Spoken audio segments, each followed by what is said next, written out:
இப்பிரபஞ்சத்தின் இதயம் எது? 7 சிவத்தலங்களின் ரகசியங்களும் மதுரையின் வெள்ளி அம்பல கூத்தும். இந்த அகண்ட பிரபஞ்சமே ஒரு இறைவனின் உடல் என்றால் அதன் இதயம் எங்கே இருக்கிறது தெரியுமா? கைலாயத்தில் அமர்ந்திருக்கும் ஈசன் மதுரையில் கால் மாறி ஆடியதன் ரகசியம் என்ன? ஆதிசேஷன் ஏன் பாதி மனிதனாக பாதி பாம்பாக பூமிக்கு வர வேண்டும்? திருவாரூர் முதல் கைலாயம் வரை சிவனின் திருவிளையாடல்கள் ஒவ்வொன்றும் ஒரு மர்ம முடிச்சுகளை கொண்டது. இன்று பதஞ்சலி முனிவருக்கும் வியாக்கரபாதருக்கும் ஈசன் காட்டிய அந்த தெய்வீக தெருக்கூத்தின் வழியே இந்தியாவின் 7 புனித தலங்களின் கதைகளை ஒரே கோர்வையாக பார்க்க போகிறோம். வாருங்கள் பார்ப்போம். அதுக்கு முன்னாலே நீங்க இன்னும் நம்ம சேனலை சப்ஸ்கிரைப் பண்ணலனா இப்பவே அந்த பெல் பட்டனை தட்டிடுங்க. ஏன் தெரியுமா? சிவபெருமானின் ஒவ்வொரு திருவிளையாடலை கேட்கும் போதும் அதற்குரிய ஒரு தனிச்சிறப்பு பலன் உண்டு. முக்கியமா இன்றைய கதையை கேட்பவர்களுக்கு கிடைக்க போறோம் அந்த மிகப்பெரிய நற்செய்தி என்னன்னு தெரிஞ்சுக்க இந்த வீடியோவை ஸ்கிப் பண்ணாம கடைசி வரைக்கும் பாருங்க. இதோ மதுரையின் வெள்ளி அம்பலத்தில் தொடங்கிய அந்த பிரபஞ்ச பயணம். பார்க்கடலில் விஷ்ணு பகவான் ஆதிசேஷன் மீது பள்ளி கொண்டிருந்தார். ஒருமுறை விஷ்ணு மிகுந்த பரவச நிலையில் இருப்பதை கண்ட ஆதிசேஷன் அதற்கான காரணத்தை கேட்டார். அதற்கு விஷ்ணு, சிவபெருவனின் ஆனந்த தாண்டவத்தை என் மனக்கண்ணில் கண்டு மகிழ்ந்தேன் என்றார். உடனே ஆதிசேஷனுக்கும் அந்த நடனத்தை காண ஆசை வந்தது. விஷ்ணுவின் அனுமதியுடன் அவர் பூலோகத்தில் பதஞ்சலி முனிவராக பாதி மனித உடல் பாதி பாம்பு உடல் வடிவமாக அவதரித்து தில்லைவனமாம் சிதம்பரத்திற்கு வந்தார். ஏற்கனவே தில்லைவனத்தில் சிவலிங்கத்தை நிறுவி ஒரு முனிவர் வழிபட்டு வந்தார். அவர் தினமும் விடியற்காலையில் வண்டுகள் தீண்டாத மலர்களை பறித்து சிவனுக்கு பூஜை செய்ய விரும்பினார். இருட்டில் மரங்களில் ஏறுவதற்கும் வழுக்காமல் இருப்பதற்கும் வசதியாக தனக்கு புலியின் கால்களையும் கூர்மையான கண்களையும் தரும்படி சிவனிடம் வரம் கேட்டார். அதனால் அவர் வியாகரம் என்றால் புலி, புலியின் பாதங்களை கொண்ட வியாகரபாதர் என்று அழைக்கப்பட்டார். இந்த இரு முனிவர்களும் தில்லையில் ஒன்றாகச் சேர்ந்து சிவபெருமானின் நடனத்தை காண தவம் இருந்தனர். அவர்கள் இருவரும் சிவபெருமானிடம் வேண்ட, முனிவர்களே, இந்த பிரபஞ்சமே என் உடல், மேல் 7 உலகம் என் இடுப்பிற்கு மேல், கீழ் 7 உலகம் இடுப்பிற்கு கீழ். இதன் மையமான பூலோகத்தில் உள்ள ஒவ்வொரு தலத்திலும் நான் ஒவ்வொரு பெயரில் உரைகிறேன். அந்த தலங்களின் பெருமையை அறிந்து வாருங்கள். இறுதியில் மதுரையில் என் வெள்ளியம்பல திருக்கூத்தை காட்டுவேன் என்றார். முதலில் அவர்கள் சென்றது திருவாரூர். இங்கே திருவாரூர் தியாகராஜர் திருக்கோயிலின் தியாகேசர் பூமிக்கு வந்த வரலாறு பற்றி தெரிந்து கொண்டனர். முன்னொரு காலத்தில் பார்க்கடலில் பள்ளி கொண்டிருக்கும் மகாவிஷ்ணு சிவபெருமானின் ஒரு வடிவமான சோமாஸ்கந்தர், அதாவது சிவன், ஊமை மற்றும் கந்தன் இணைந்த வடிவம். இத்திருவுருவத்தை தனது மார்பில் வைத்து வழிபட்டு வந்தார். காலப்போக்கில் இந்த தெய்வீக விக்கிரகம் இந்திரனிடம் சென்றடைந்தது.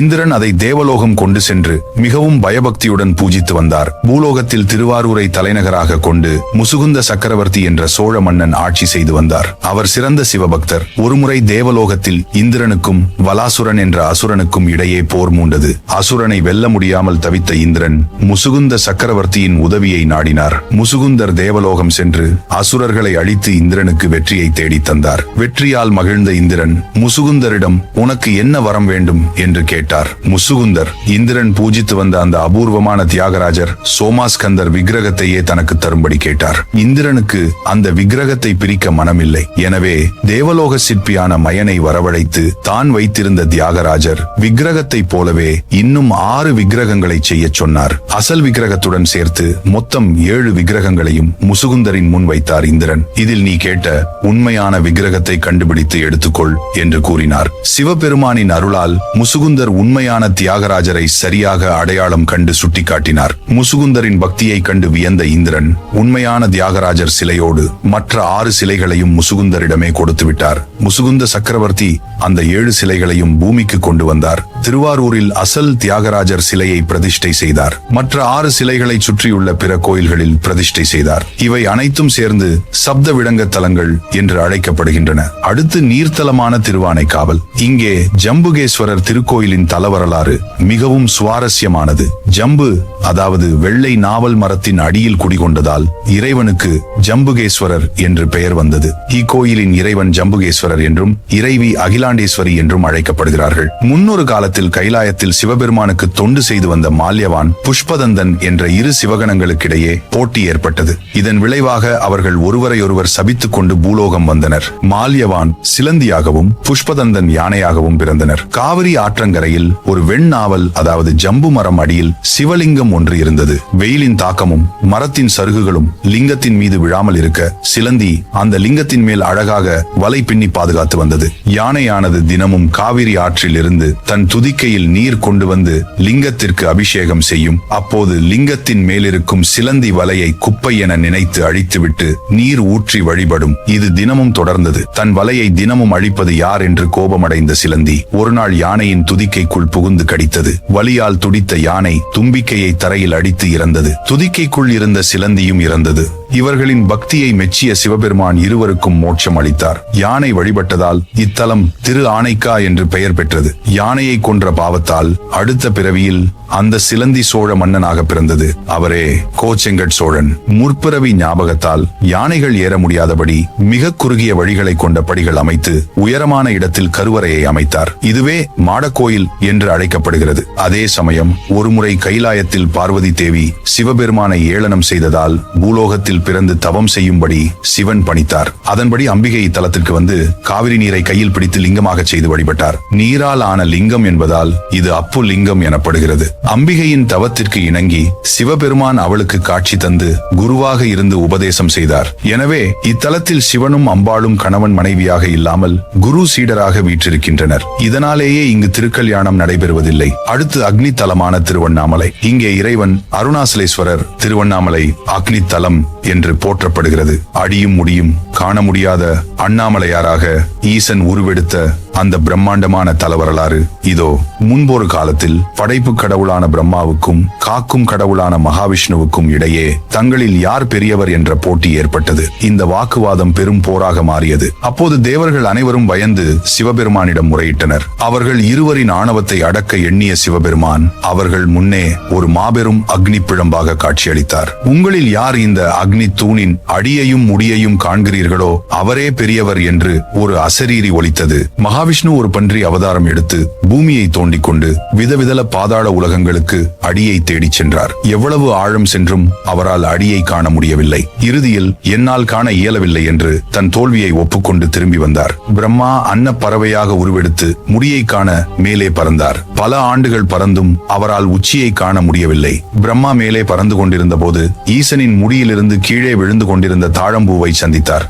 அதனிடம் நீ எங்கிருந்து வருகிறாய் என்று கேட்க அது நான் இறைவனின் முடியிலிருந்து விழுந்து 40,000 ஆண்டு காலமாக கீழே வந்து கொண்டிருக்கிறேன் என்றது. பிரம்மா ஒரு தந்திரம் செய்தார். தாழம்பூவிடம் நான் முடியை கண்டு விட்டதாக விஷ்ணுவிடம் பொய் சாட்சி சொல் என்று வேண்டினார். தாழம்பூவும் அதற்கு சம்மதித்தது. கீழே வந்த பிரம்மா நான் முடியை கண்டுவிட்டேன், அதற்கு இந்த தாழம்பூவே சாட்சி என்று பொய் கூறினார். இதனால் சினமடைந்த ஈசன் அக்னி பிழம்பிலிருந்து வெளிப்பட்டு பொய் சொன்ன பிரம்மாவுக்கு பூமியில் தனி கோயில்கள் இருக்காது என்று சாபமிட்டார். பொய் சாட்சி சொன்ன தாழம்பூவை இனி தனது பூஜைக்கு பயன்படுத்தக்கூடாது என்று ஒதுக்கி வைத்தார். விஷ்ணுவின் உண்மையான பக்தியை மெச்சிய ஈசன் தேவர்களின் வேண்டுகோளுக்கிணங்க அந்த உக்கிரமான அக்னி பிழம்பை ஒரு மலையாக குளிர்வித்தார். அதுவே திருவண்ணாமலை. நினைத்தாலே முக்தி தரும் மலை என்று போற்றப்படுகிறது. அடுத்து ஆகாய தலமான சிதம்பரம். இங்கே இறைவன் சபாபதி. பதஞ்சலி மற்றும் வியாகிரபாதர் முனிவர்களின் தவத்திற்கு இணங்கி சிவபெருமான் ஆனந்த தாண்டவம் ஆட தயாரானார். ஆனால் தில்லைவனம் காளி தேவிக்கு உரிய இடமாக இருந்தது. இது என் எல்லை, இங்கு நீ நடனமாடக்கூடாது என்று காளி தடுத்தார். இறுதியில் இருவருக்கும் இடையே ஒரு நடன போட்டி உருவானது. யார் தோற்கிறார்களோ அவர்கள் அந்த ஊரின் எல்லைக்கு சென்று விட வேண்டும் என்று முடிவெடுத்தனர். சிவபெருமானும் காளியும் மாறி மாறி ஆக்ரோஷமாக நடனமாடினர். சிவனின் ஒவ்வொரு அசைவுக்கும் ஈடு கொடுத்து காளியும் ஆடினார். போட்டி சமமாக சென்று கொண்டிருந்தது. காளியை வெல்ல சிவபெருமான் ஒரு யுக்தியை கையாண்டார். ஆடிக்கொண்டே இருந்தவர் திடீரென தனது வலது காலை தூக்கி தலைக்கு மேலே செங்குத்தாக நிறுத்தி ஆடினார். இதற்கு ஊர்த்துவ தாண்டவம் என்று பெயர். காதில் இருந்த குண்டலத்தை கீழே விழ வைத்து அதை தன் கால் விரலால் எடுத்து மீண்டும் காதில் மாட்டினார். பெண் என்பதால் காளியால் காலை தூக்கி சபையில் அப்படி ஆட முடியவில்லை. நாணத்தின் காரணமாக காளி தோல்வியை ஒப்புக்கொண்டார். போட்டியின் விதிப்படி சிவபெருமான் நடராஜராக அங்கேயே கோயில் கொண்டார். தோல்வியுற்ற காளி சினம் தணிந்து ஊரின் எல்லைக்கு சென்றார். இன்றும் சிதம்பரத்தில் நடராஜரை தரிசித்த பிறகு ஊரின் எல்லையில் உள்ள தில்லை காளியை தரிசிப்பதே முழுமையான வழிபாடாக கருதப்படுகிறது. சிதம்பரத்தில் மூலவர் நடராஜருக்கு அருகில் ஒரு சிறிய சன்னதி உள்ளது. அங்கு திரையிடப்பட்டிருக்கும். பூஜையின் போது அந்த திரையை விலக்குவார்கள். உள்ளே உருவம் ஏதும் இருக்காது. தங்கத்தாலான வில்வ மாலை மட்டுமே தொங்கவிடப்பட்டிருக்கும். இறைவன் உருவம், அருவம், அருவுருவம் ஆகிய நிலைகளை கடந்தவர். அவர் ஆகாயம் போல எங்கும் நீக்கமர நிறைந்துள்ளார் என்பதை உணர்த்துவதே அந்த வெற்றிடமாகும். இதுவே சிதம்பர ரகசியம் என்று அழைக்கப்படுகிறது. முனிவர்கள் திருவாரூரில் தியாகத்தையும், யானை வழிபட்ட நீர் ஸ்தலம் திருவானைக்காவல் பற்றியும், ஆகாய ஸ்தலமான சிதம்பரத்தை பற்றியும், அதன் ரகசியத்தையும், அண்ணாமலையில் ஜோதியையும், காலகஸ்தியில் பக்தியின் எல்லையையும் தெரிந்து கொண்டார்கள்.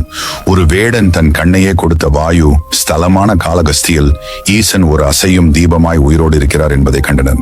வேடனான திண்ணன் காலதீஸ்வரர் மீது காட்டிய பக்தி விசித்திரமானது.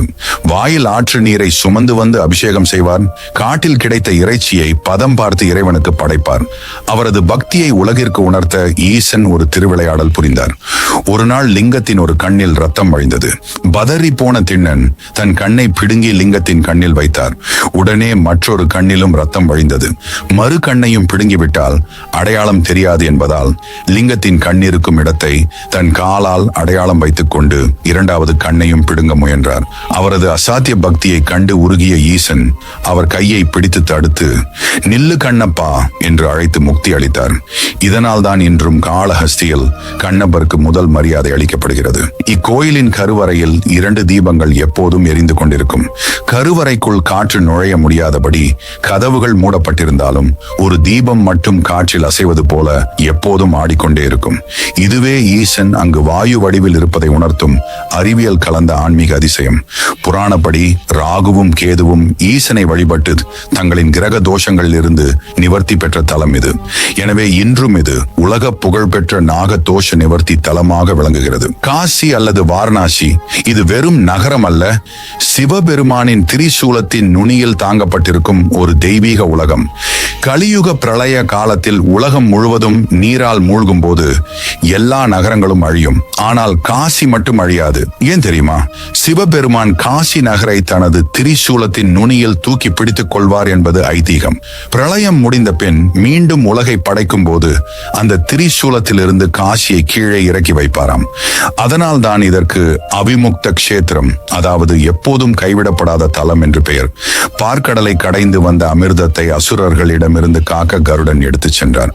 அசுரர்களுக்கும் தேவர்களுக்கும் இடையே போர் நடந்தது. அப்போது கலசத்திலிருந்து சிந்திய அமிர்த துளிகளில் ஒன்று காசியில் விழுந்தது. இதனால் தான் காசியில் உள்ள கங்கையில் நீராடுவது அமிர்தத்தில் நீராடுவதற்கு சமமாக கருதப்படுகிறது. இங்கு நீராடுபவர்களுக்கு பிறவிப்பிணி நீங்கி உடல் அழியாத ஆன்ம பலத்தை பெறும் என்பது நம்பிக்கை. காசிக்கு செல்பவர்கள் முதலில் வழிபட வேண்டியது கால பைரவரை. பிரம்மாவின் 5வது தலையாணவத்தால் பேசிய போது சிவபெருமான் பைரவர் உருவம் எடுத்து அந்த தலையை கொய்தார். அந்த பிரம்மஹத்தி தோஷம் நீங்க பைரவர் பல இடங்களுக்கு சென்றார்.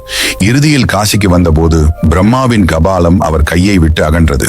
அதனால் சிவபெருமான் அங்கேயே தங்கி காசி நகரை காக்கும் காவலராக மாறினார்.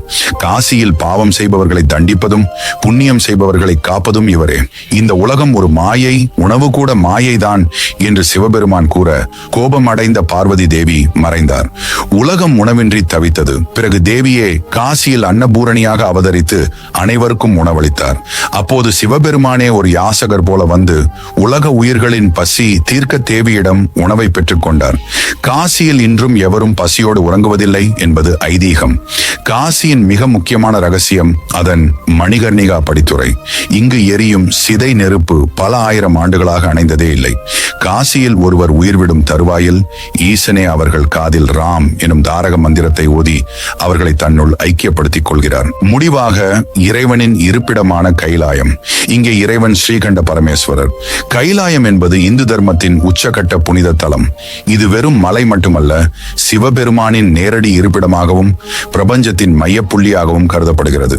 கைலாயத்தை பற்றிய பிரமிக்க வைக்கும் தலபுராண தகவல்கள் இதோ. புராணங்களின்படி சிவபெருமான் தனது துணைவி பார்வதி தேவியுடன் நித்தியவாசம் செய்யும் இடமே கைலாயம். இது ஒரு மலை என்பதை தாண்டி பிரபஞ்சத்தின் ஆன்மீக தலைமையிடமாக போற்றப்படுகிறது. அஷ்டவசுக்கள், ஏகாதச ருத்ரர்கள் மற்றும் தேவர்கள் அனைவரும் இங்கு சிவனை தவம் செய்வதாக ஐதீகம். ஈராவணன் தனது புஷ்பக விமானத்தில் உலகை வலம் வந்து கொண்டிருந்தான். அப்போது இமயமலை பகுதியில் அவனது விமானம் திடீரென தடைப்பட்டு நின்றது. எவ்வளவு முயன்றும் விமானம் மேலே நகரவில்லை. அங்கு சிவபெருமானின் கணங்களில் ஒருவரான நந்தி தேவர் குரங்கு முகம் கொண்ட தோற்றத்தில் காவல் இருந்தார். அவர் இராவணனிடம், இங்கு இங்கே சிவபெருமானும் பார்வதி தேவியும் தனிமையில் உலாவிக் கொண்டிருக்கிறார்கள். அதனால் எவரும் மேலே செல்ல அனுமதி இல்லை என்று தடுத்தார். மமதை கொண்ட இராவணன் நந்தி தேவரின் முகத்தை பார்த்து ஏளனமாக சிரித்தான். ஒரு குரங்கு முகத்தை கொண்டவனா என்னை தடுப்பது என்று அவமானப்படுத்தினான். இதனால் கோபமடைந்த நந்தி தேவர், எந்த குரங்கு முகத்தை பார்த்து நீ சிரித்தாயோ அதே போன்ற முகத்தை கொண்ட வானரங்களாலேயே உன் லங்காபுரி அழியும் என்று சாபமிட்டார். இதுவே பின்னாளில் ராமாயணத்தில் அனுமன் மூலம் பலித்தது. நந்தியின் பேச்சை கேட்காத இராவணன் தன் வலிமையை நிரூபிக்க எண்ணினான். என் பயணத்திற்கு தடையாக இருக்கும் இந்த மலையையே பெயர்த்து எடுத்து எரிந்து விடுகிறேன் என்று கூறி தனது 20 கைகளையும் கைலாய மலையின் அடியில் கொடுத்து மலையை அப்படியே தூக்கினான். மலை அதிரத் தொடங்கியது. சிவகணங்களும் பார்வதி தேவியும் ஒரு கணம் அஞ்சினர். ஆனால் நடப்பவை அனைத்தையும் அறிந்த சிவபெருமான் புன்னகைத்தார். மலையை தூக்கி நிறுத்திய இராவணனின் கர்வத்தை அடக்க எண்ணிய ஈசன் தனது காலின் பெருவிரலை லேசாக மலையின் மீது அழுத்தினார். அந்த சிறு அழுத்தமே தாங்க முடியாமல் கைலாய மலை பழைய நிலைக்கு சென்றது. மலையின் அடியில் ஈராவணனின் கரங்கள் சிக்கிக் கொண்டன. வலி தாங்க முடியாமல் இராவணன் இட்ட அலறல் பிரபஞ்சம் முழுவதும் எதிரொலித்தது. அலறிய காரணத்தால் தான் அவனுக்கு ராவணன் என்ற பெயர் வந்தது. ராவணன் என்றால் உறக்க கத்துபவன் என்று பொருள். 1000 ஆண்டுகள் இராவணன் மலையின் அடியில் சிக்கித் தவித்தான். தனது தவறை உணர்ந்த அவன் சிவபெருமானை சாந்தப்படுத்த தன் தலையையே யாழாக கொண்டு நரம்புகளை தந்திகளாக மாற்றி சிவபெருமானின் புகழை பாடத் தொடங்கினான். அவன் பாடிய அந்த பாடலே புகழ்பெற்ற சிவ தாண்டவ ஸ்தோத்திரமாகும். ஜடாடவி கலஜல பிரவாக பாவிதஸ்தலே என தொடங்கும் அந்த பாடலின் ராகத்திலும் பக்தியிலும் மகிழ்ந்த ஈசன் அவனுக்கு காட்சியளித்து அவனது கரங்களை விடுவித்தார். இந்த நிகழ்விற்கு பிறகுதான் இராவணன் சிவபெருமானின் முதன்மை பக்தனாக மாறினான். சிவபெருமான் அவனுக்கு சந்திரஹாசம் என்ற சக்தி வாய்ந்த வாளையும் நீண்ட ஆயுளையும் பரிசாக வழங்கினார். இந்த கதை நமக்கு உணர்த்தும் பாடம், எவ்வளவு பெரிய பலம் இருந்தாலும் கர்வம் இருந்தால் அது அழிவை தரும். ஆனால் அதே பலம் பக்தியோடு சேரும்போது அது இறைவனின் அருளை பெற்றுத் தரும். அனைத்து தலங்களையும் தரிசித்த முனிவர்கள் மதுரைக்கு வந்தனர். அங்கே இறைவன் சுந்தரேஸ்வரர். சிதம்பரத்தில் ஒரு காலை தூக்கி ஆடும் ஈசனுக்கு கால் வலிக்காதா என்று ராஜசேகர பாண்டிய மன்னன் வேண்ட, பக்தனுக்காக ஈசன் தனது இடது காலை ஊன்றி வலது காலை தூக்கி ஆடி காட்டினார். இதுவே வெள்ளி அம்பலத்திற்கூத்து. மதுரையே எல்லா தலங்களிலும் மூத்தது, இதன் தாண்டவமே ஞானத்தின் உச்சம் என்று கூறி ஈசன் முனிவர்களுக்கு பேரின்பத்தை அளித்தார். திருவிளையாடலின் 6ஆம் பகுதியான வெள்ளியம்பல திருக்கூத்து என்ற கதையில் சிதம்பரம் இதய தாமரை என்றால் மதுரை துவாதசாந்த தானம் என்று சிவபெருமான் கூறுகிறார். முனிவர்களே, சிதம்பரம் என் உடலின் இதயம் என்றால் மதுரை என் சிரசின் மேல் உள்ள பேரொளி நிலை துவாதசாந்தம். இதயம் துடிப்பது போல அங்கெல்லாம் நான் ஆடிக்கொண்டிருக்கிறேன். அந்த ஆட்டத்தை இப்போது மதுரையில் காணுங்கள் என்றார். பார்த்தீர்களா, அந்த பரம்பொருள் திருவாரூரில் தியாகமாகவும் அண்ணாமலையில் ஜோதியாகவும் மதுரையில் அன்பிற்காக கால் மாறி ஆடும் கூத்தாகவும் விளங்குகிறார். முசுகுந்தரின் பக்தி, கண்ணப்பரின் தியாகம், ராவணனின் இசை என அனைத்தும் நம்மை ஒரு புள்ளியில் இணைக்கின்றன. இந்த 7 தலங்களில் உங்கள் மனதிற்கு நெருக்கமான தலம் எது? ஏன் அதை கீழே கமெண்ட் செய்யுங்கள். அடுத்த வீடியோவில் இதைவிட ஒரு சுவாரஸ்யமான ஆன்மீக ரகசியத்தோடு உங்களை சந்திக்கிறேன். மறக்காமல் டிவைன் தமிழ் ஸ்டோரிஸ் பாரால் சேனலை சப்ஸ்கிரைப் செய்யுங்கள்.